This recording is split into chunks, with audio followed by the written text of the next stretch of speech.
Aujourd'hui, nous allons faire l'expérience de vérification de la loi de la réfraction. C'est une expérience déroulée en classe de 4e pour le chapitre P8, réflexion et réfraction de la lumière. L'objectif est de vérifier la loi de la réfraction. Pour faire l'expérience de vérification de la loi de la réfraction, nous avons besoin d'un générateur de tension pour produire de l'énergie,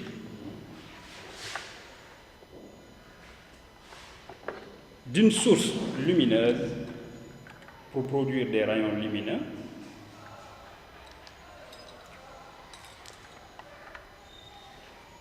du disque optique pour mesurer les valeurs des angles incidents et angles réfractés.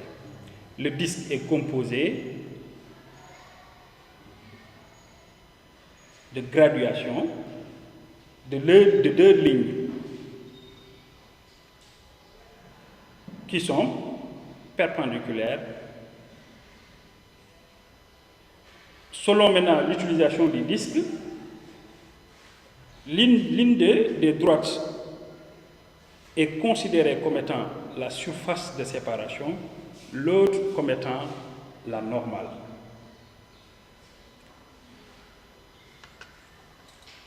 Du milieu transparent, c'est-à-dire un milieu qui laisse passer la lumière. Pour permettre aux rayons d'être plus visibles, on déroule l'expérience dans un carton. C'est plus simple. Mais le carton ne fait pas partie du protocole expérimental. On place le disque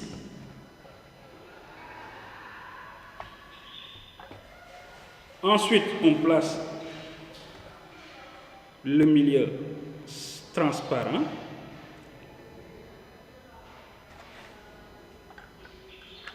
On branche notre générateur et la source lumineuse. On place la source lumineuse de façon à ce que le rayon incident et la normale forment un angle de 20 degrés. Donc là, vous voyez 10, 20 degrés. Nous avons 10 degrés, 20 degrés.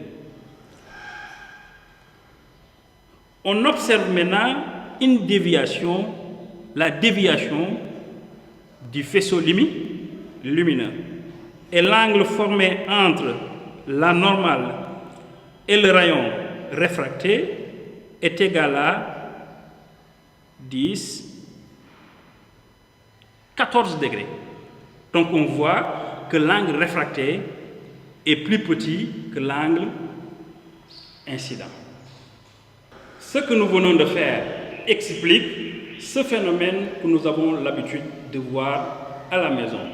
Lorsqu'on plonge un objet, un crayon, un stylo ou bien une broche à dents dans de l'eau, l'objet apparaît cassé ou bien déformé. Ce qui explique le phénomène de la réfraction. Voilà.